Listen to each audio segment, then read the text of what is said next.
ये कहानी 3 छोटी लड़कियों के बारे में है जो सिर्फ लड़कियां ही नहीं थी, वह तो 3 परियां थी। ये कहानी उन्हीं की है।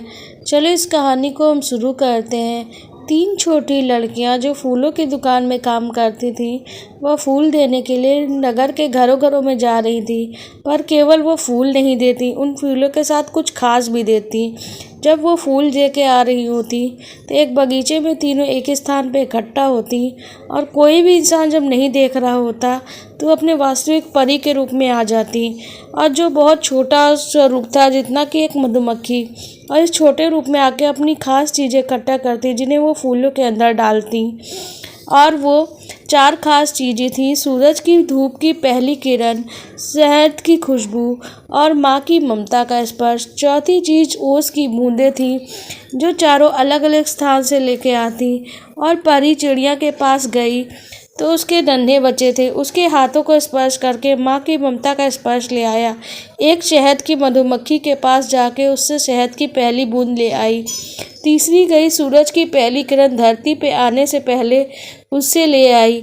और चौथी ओस की पहली बूंद जमीन पे गिरने से पहले ही उन्हें ले आई। और चारों ने इन चीज़ों को जादुई तरीके से फूल के अंदर डाल दिया। जब फूलों लोगों के पास जाते तो वो खुशबू से मोहित हो जाते। बिना देखे वो वापस घर आ जाती कि उन्हें जीवन का सच्चाई तो पता ही नहीं था।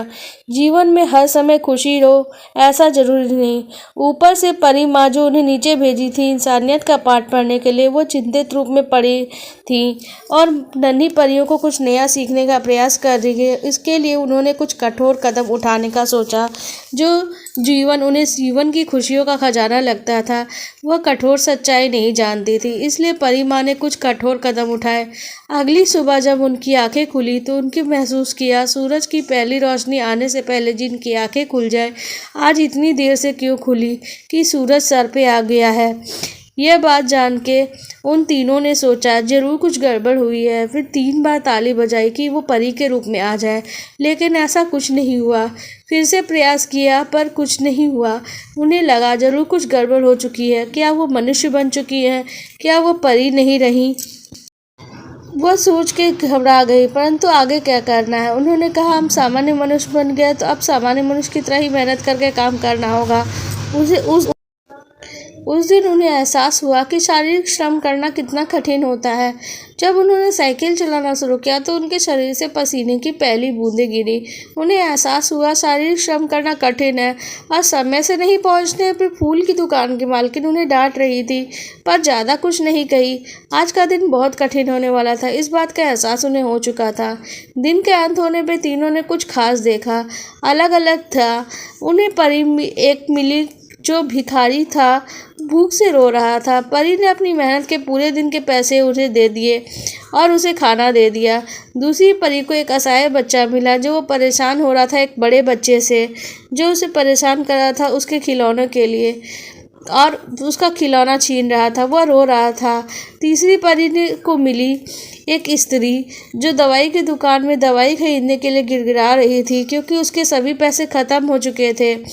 अब वो तीनों ही सोची, और जिस परी को उसका छोटा एक बच्चे को मिलने पे उसने उसके लिए खिलौना खरीद दिया, और असहाय स्त्री जिसे मिली थी उसने उसे दवाई खरीद के दे दिया, परंतु उन्हें कुछ तो अधूरा लग रहा था। घर आके वो अपनी अपनी चिंता में खोई थी। उन्होंने रात में आपस में बात नहीं करी और अपनी अपनी चिंता में ही खोई हुई सो गई थी। अगली सुबह उन्होंने बहुत मेहनत की, पहले से भी ज़्यादा मेहनत, पर तीनों व्यक्ति फिर से उन्हीं परेशानी की हालत में मिले। इस बार भी उन्होंने अपनी मेहनत के पैसे उनकी मदद की। 4-5 दिनों तक तो ऐसा चलता रहा, परंतु आगे उन्हें समझ नहीं आ रहा था आखिर ऐसा कितने दिन तक चल सकता था। उन्हें कुछ तो अलग करना था। उसके बाद उन्होंने सोचा क्यों ना हम उसके लिए कुछ अलग करें, पर उन्हें कुछ भी समझ में नहीं आ रहा। तभी आसमान की तरफ से एक रोशनी आई। वो रोशनी थी परी माँ की, और उनकी परी माँ धरती पे आ चुकी थी। उन्हें देख के वो तीनों आश्चर्यचकित रह गई। परी माँ ने उन्हें बताया वह किस तरीके से उनकी सारी शक्तियाँ ले चुकी हैं। परी माँ ने उन्हें बताया, तुम तीनों ने बहुत कोशिश के बाद भी इंसानियत का पाठ नहीं पढ़ पा रही थी, इसलिए मुझे कुछ ऐसा करना पड़ा, कठोर फैसले लेने पड़े। आज तुम्हें सीखने के अलावा भी बहुत कुछ सीखा है और उसकी मदद करने के लिए मैं आगे आ गई हूँ। यह बात सुनकर तीनों के चेहरे पे मुस्कान आ गई। उन्होंने पूरी कहानी परी माँ को बताई। परी माँ ने कहा, मेरे पास इसका एक उपाय है। परी माँ ने कहा, तुम्हारी शक्तियाँ तो मैं लौटा दूंगी, परंतु उसके पहले तुम्हें कुछ करना होगा। जिसकी तुम मदद कर रही हो उनकी मदद रोज करोगी तो भी उनके दुख दूर नहीं होंगे। वो कल फिर दूसरी चीज़ों के लिए दुखी होंगे। उनकी मदद इस प्रकार करो जिससे उनके अंदर की खुद की क्षमता विकसित हो जाए और वो आत्मनिर्भर हो जाए। उन्होंने बताया, भिखारी जिसे तुमने खाना खिलाया वो पहले बांसुरी बजाता था। समय के प्रकोप के कारण बांसुरी उससे छिन गई। उसकी बांसुरी लौटा दो, वह खुद की क्षमता से अपने लिए खाना जुटा सकता है। छोटा बच्चा जिसकी तुमने डर से बचाया वो अभी भी डरा हुआ ही रहता है, क्योंकि कोई भी तुम खिलौना दोगी तो वह गुंडा लड़का उससे छीन ही लेगा। इससे अच्छा उसका सामना करना सिखाओ ताकि वह बिना डरे अपने लिए खुद लड़ सके। तीसरी, वह स्त्री जिसकी तुमने दवाई से मदद की वह पहले इस हालत में नहीं थी। उससे पहले कपड़े सिलने का काम करती थी। उसकी आंखों की रोशनी कम होने के कारण उसे यह काम छोड़ना पड़ा। तुम उसके लिए नए चश्मे बनवा दो ताकि उसे सिलने का काम मिल सके और वो खुद पर निर्भर हो जाएगी। फिर उसे अन्न की आवश्यकता नहीं होगी। इंसान को आशाएं दो, इंसान आशाओं पे ही जीवित रहता है।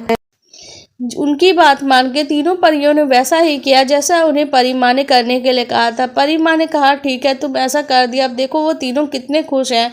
4-5 दिनों के बाद उन्होंने देखा सच में वो अपने आप पर निर्भर होकर अधिक प्रसन्न है। परी माँ ने उनकी शक्तियाँ लौटा दी। अब उन्हें इंसानियत का पाठ मिल चुका था, इसलिए वो पूरी तरह से सीख चुकी थी। अब वो तीनों ही विद्वान परी हो चुकी थी। उन्हें एक विकसित परी के रूप में परी लोक में जाना था।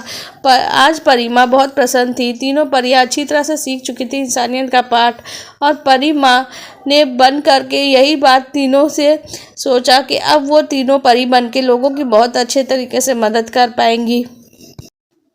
आपको हमारी कहानी कैसी लगी कमेंट सेक्शन में ज़रूर बताइए। हमारे चैनल को लाइक और सब्सक्राइब करके ऐसी ही कहानी सुनते रहिए।